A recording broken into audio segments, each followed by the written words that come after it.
Yo, so seeing as how the past few years I've done kind of small reviews of the finales of the CW Arrowverse shows, I thought since the latest wave has once again begun, I might as well just kind of go through and kind of review the first episodes of the new series.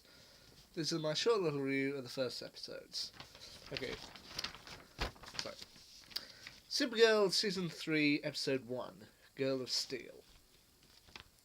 Yeah, the basic premise for this one, Kara, having at the end of the previous season sent her boyfriend Mon-El away, Kara is of course feeling depressed, and she does what most people end up doing after a breakup, which is she embeds herself in her work.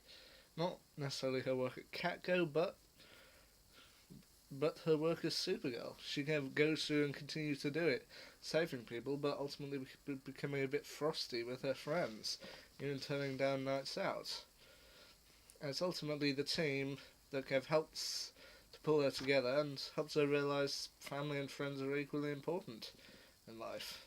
And there are some good scenes in here, good scenes in there, such as the conversation between Kara and Alex, in which Kara snaps that her normal life is a mistake. It isn't. It's not important. It's not what she needs, and it's what ultimately Alex who brings her down to earth.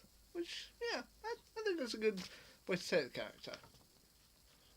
Anyway, The Flash, Season 4, Episode 1, The Flash Reborn.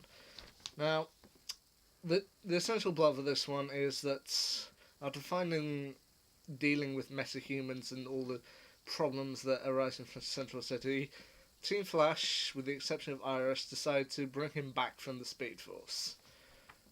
However, ultimately when they do, they find that he's not entirely there, not entirely right in the head, and spends most of his days writing code out on the walls.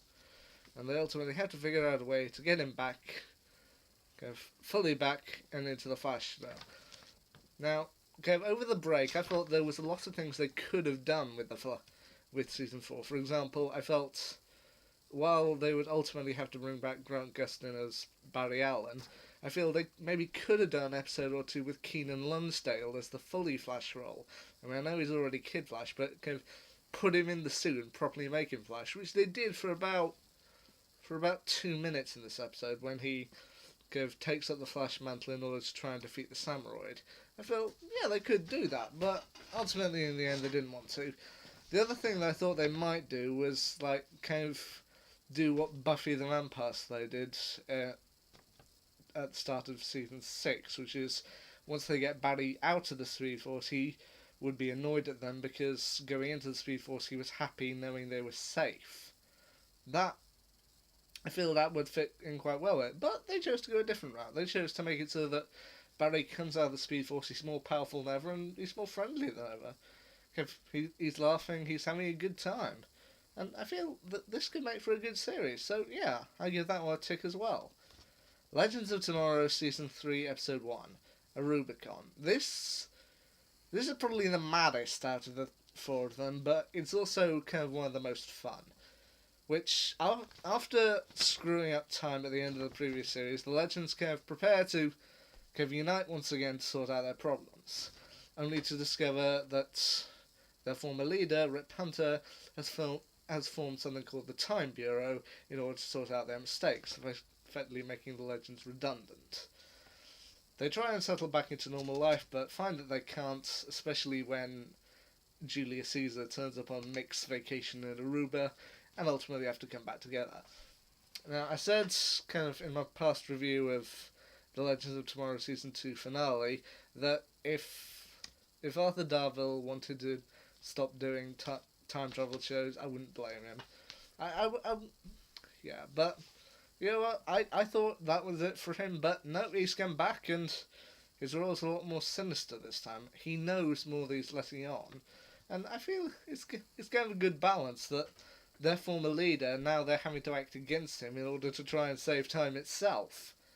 No, I felt it was fun. I mean, it was mad, and trying to deal... It also deals with the fact of sometimes with time travel you can know a little bit too much. as in the kind of main antagonist of this episode, Julius Caesar, when he gets the book about the rise and fall of Rome, he then starts using it to try and prevent that, and ultimately kind of changes history, so they have to change it back. And once again, it's quite funny seeing the kind of interactions between the Legends and the Time Bureau, as well as Julius Caesar. I mean, the fight between Sarah and Julius is just hilarious. I feel, yeah. Do you think we should help? It's him I'm worried for. Anyway, finally, the one from yesterday, Arrow, Series 6, Episode 1. So, by this point, we're done with the flashbacks. I mean, Oliver has done we've seen all that Oliver has done in 5 years, even if it wasn't always quite consistent. But, yeah. The first episode of Series 6, Fallout. This one had a lot to prove. Because at the end of the previous series, previous season, they showed kind of Oliver saving his son William from the hands of Chase, and Chase ultimately killing himself and blowing up the island of Lian-Yu. Which this could have been a kind of good way to, if the actors were renewing their contracts, it would be a good way to set it up. Like, those who did choose to kind of renegotiate their contracts would survive. Those who didn't would ultimately be killed off. Apparently that was done in another show. But, yeah, I feel that could have worked here. I mean, from what I've seen, it's essentially only one person I've actually seen dies on the island, and that's William's mother, Samantha. But then for this series, that's pretty much a given. I mean, Samantha and William, they've been a kind of plot thread that's kind of not the main plot thread, but it's gone on for pretty much the previous 5 series, and you know what, I feel it's good. The other one who is kind of who I was a bit questioning about was Thea, who, because of the events on Lian-Yu, ends up in a coma at the hospital. The other one that I was a bit worried about was Quentin Lance, but it seems he survived, and as did everyone else.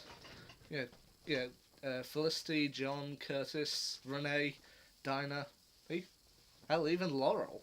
In fact, she plays a big part in it. She's the kind of first real villain they go up against. I mean, the relationship between Stephen Amell's Oliver Queen and Manu Bennett's Slade Wilson, I also feel is a good one in this episode, because it shows, like, they're two people who've known each other. From the events of their past, they still don't entirely trust one another, but they're prepared to see the good in one another and prepared to let bygones be bygones for the time being. Whether he'll show up again later in the series remains to be seen, but I feel each one of these intros, it gave what it could, and it gave a good one. Whether they hold up the rest of the series, the rest of them we'll have to see. And that's pretty much what I think of them. I mean, I'll probably do a review later on in the series around episode 8 when they do their kind of big crossover Crisis on Earth X. That'll be fun to see. But for the time being, I feel each of them has gotten off to a good start, and we'll have to see what remains. But until then, just remember this. You have failed this city.